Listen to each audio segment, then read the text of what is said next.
How special of a moment is this for you, being from obviously DeSoto and now playing for your hometown team? Yeah, it's really cool. It's like that movie Inception, like a dream within a dream. You know, I always wanted to play in the National Football League, and then you play for the Dallas Cowboys. You know, we're just going deep. We're going deep with it. Year 16, dream within a dream. It's super cool. I mean, being here, I know a lot of guys already. Know a lot of coaches too. Being here, being in this atmosphere is surreal, for sure. Did you ever think that this was possible, especially after leaving Denver? I mean, I'm an optimistic type of guy. Even when I left Denver, when we finished the season with the Rams, you know, I had talked to the Cowboys then. It didn't work out. I ended up going to Buffalo, but you know, every opportunity that I got, even before I came in the league, I tried to, you know, plant these little seeds and stuff. And it's just, for it to happen, it just shows you that you can really manifest, you know, anything. And to be here with the Dallas Cowboys back in my hometown, it's really cool.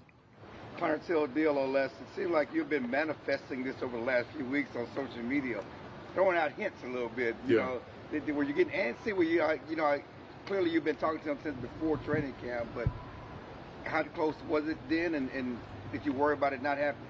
No, I mean, social media is social media. It's not real. I mean, you know, I did that with the Cowboys, like the Raiders back in April Fools, and you know, Bills jerseys and Broncos jerseys. Like it's not a real place. I'm not on the team, so just to get the people going, like my fans and stuff, I always try to be respectful and not like, you know, get the fans going too much. But just to get the fans going, that's why I play the game, is for the fans and the entertainment. And you know, it was just, you know, I was kind of for real, but you know, kind of not for real. You know, but still, you don't want to do too much and not end up at any of those spots. So it was just a way to keep, you know, media and the fans talking about me throughout the off season while I was a free agent. But it did work out. I mean, I posted the first one with the 24 jersey, and you know, did the Cowboy stuff with the Cowboy gear, and you know, all of that stuff. So it kind of worked out how I was supposed to. Well, I love playing for the Bills. I did that with Bills Mafia as well, Broncos country. You know, I love playing for the Broncos as well. There was even some Ram stuff in there too, but it's just a way to, you know, to get guys talking about me, and you know, it worked. You know, at 37, I mean, there's a debate about, and whether you agree with it or not, there's a debate about what you got left. Yeah. Are you here to help the pass rush or mentor these guys? Can you tell people what you got left and what you can do for this team? I mean, I can still play football. You know, I can still play football. But you know, I can still contribute in other ways. You know, on my Super Bowl teams, it's not just one person that gets it done. I think you can say what you want to say about my play on the field and what I got left. When it comes to being a great teammate, like if it was a Hall of Fame for that, like I'm going in the Hall of Fame first ballot. To be honest, it's not. I'm probably the best teammate that ever played in the National Football League, and I say that with all confidence in the world. My ability to get people around me to play at a level that they wouldn't normally play at, like I don't think nobody does that like me. And I said the other day that I can contribute 10 to 15 plays. That's without even being on the field. So you got a game that you play 50 snaps, you know, 60 snaps, something like that. I can win 10 to 15 of those without me being even on the field, without my play, just by my knowledge of the game and getting everybody else to play at a level that they wouldn't normally play at. So whether it's the defensive coordinator, defensive line, young guys, like I can contribute in so many different ways to win games. And that's not even talking about the type of player that I still believe that I am. Von Todd Archer with ESPN. You talked about knowing people here at BT, and I think you're a Christian for your couple of teammates. What is it like to have guys it's not new to you, that you have guys coming in and you know? I enjoy it. Like, you know, I always been like a class clown. You know, first day of school, like I'm getting to know my classmates, and you know, you figure them out. You know, it doesn't happen on the first day, but over time, like, you know, I win the guys over. Yeah, it's, you know, being here, knowing some of the guys that I don't know, I take pride in that too. Selfishly, you know, you see, you know, these the Hall of Fame game the other day, and you see so many of those players, whether it was Fitz or Vinatieri, talk about other players that they played with that kind of helped their career. Selfishly, like I want that. Like whenever somebody else goes into the Hall of Fame, they talk about my time with them and how I helped, you know, their progress and helped them get to the Hall of Fame. Selfishly, that's what I want out of it as well. I love being a great teammate. I love getting to know my guys. Yeah, and that's the guys that I don't know. You know, I'll build that relationship with those guys, and hopefully I'll get that moment, you know, years down the road where I'm sitting at home and one of those guys talks about me. You know what uniform number you're going to get yet? I don't know what uniform I'm gonna be. I know, you know, Hunter is 40. I think 58 that's a Denver thing. I think, you know, 58 is I wore 58 so long in one spot. I wore 24 last year as well. That's already taken as well. But Hunter, we already started off on a great foot. I'm a team guy. Whatever it takes to get it done, I'm sure we can figure something out. Even if it doesn't work out, that's just how it's supposed to be. I'm not gonna get caught up in the number, but I did make some offers to him already that he can't. I feel like he can't really, you know, come off of those. I think, you know, a lifetime supply of chicken do it. So, you know, whatever it takes to, you know, to make it happen, whether it does or not. Like, I'm here to win games. I'm here to win a Super Bowl.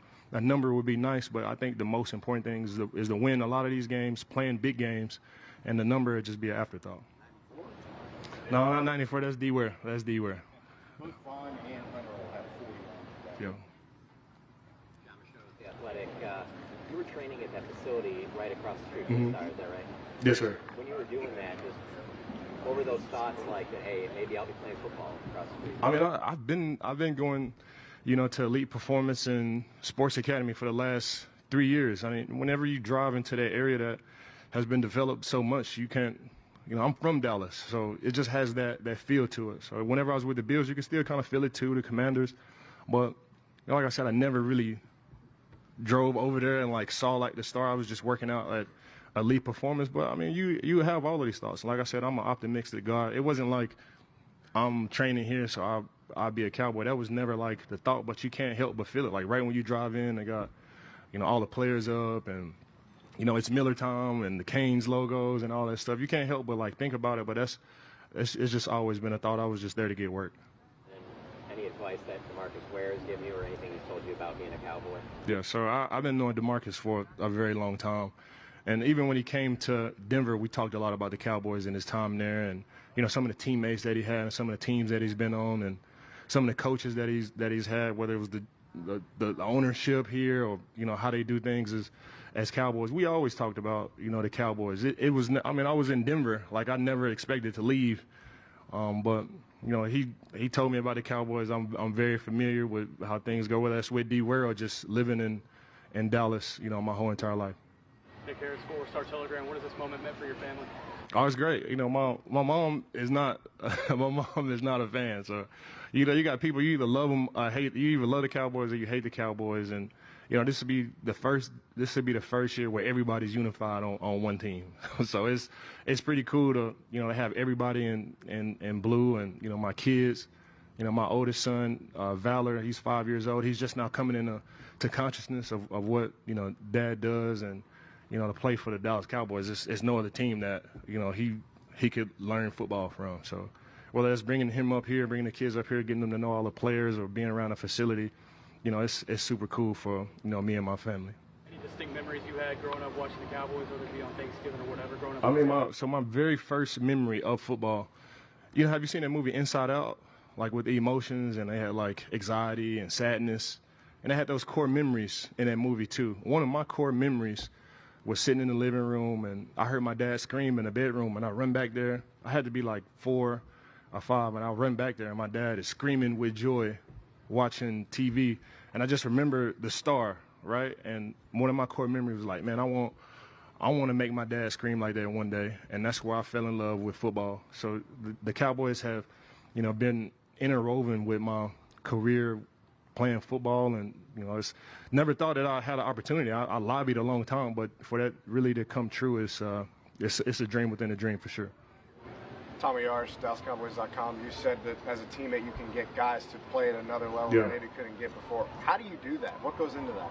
Yeah, I mean, I learned from all the other great players that I've been around, whether it's Peyton Manning, DeMarcus Ware, Aaron Donald, Andrew Whitworth, Matthew Stafford, you know, all of these guys, and you just see the type of influence that they have with all of these guys and the perception that everybody has about you. You can use that to get more out of everybody around. So I lead with love first. Like, you know, I like to really learn my teammates, whether it's where they come from, how many kids they got, what food, do they hunt, fish, whatever it is. And then you can't treat everybody the same. Like, if some guys are like, hey man, you got to do a little bit more right here. And then if you do that with another guy, he'll snap on you. So you gotta really learn these guys, and then you just plant little seeds and pull little strings to really get it going. Football is such a unique sport because we get one game to go out there and play. It's not like basketball, championship basketball, where you win the best, out of 7 games. If you can get guys to play at a certain level for that 3 hours on Sunday, whether the team is better than us or whether we're better than the other team, like magical things happen. So if we got everybody in the same mindset, if we get everybody, going in the same direction, we're able to win those games. When we played the Carolina Panthers Super Bowl 50, on paper we wasn't supposed to win that game, but Peyton Manning and DeMarcus Ware did such a good job of getting everybody going for that game that we went out there and played, a style of football that we didn't normally play, and we were able to win that game. And I just learned from that, and those are the type of strings that I pull with all of my guys, and not just the players, the coaches too, equipment guys, athletic trainers, ladies in the cafeteria. Everybody plays a role into having a championship team, and I just learned that from my times being around other great teams and other great players. And then you got to be around some of your now teammates at the SAC Summit. Who all did you meet there, and what impressions did you get of them as people and as players? Yeah, so Donovan, I've been knowing Donovan for 2 years now, and that relationship just kind of happened naturally. I always had a young guy that I had a liking to, whether it was Shaq Barrett or Shane Ray or Greg Rousseau, Ed Oliver. It's always been one guy in the room that was kind of like my guy, and that started way before I was a Cowboy with Donovan, and I've been knowing Rashawn Gary for 6 or 7 years now.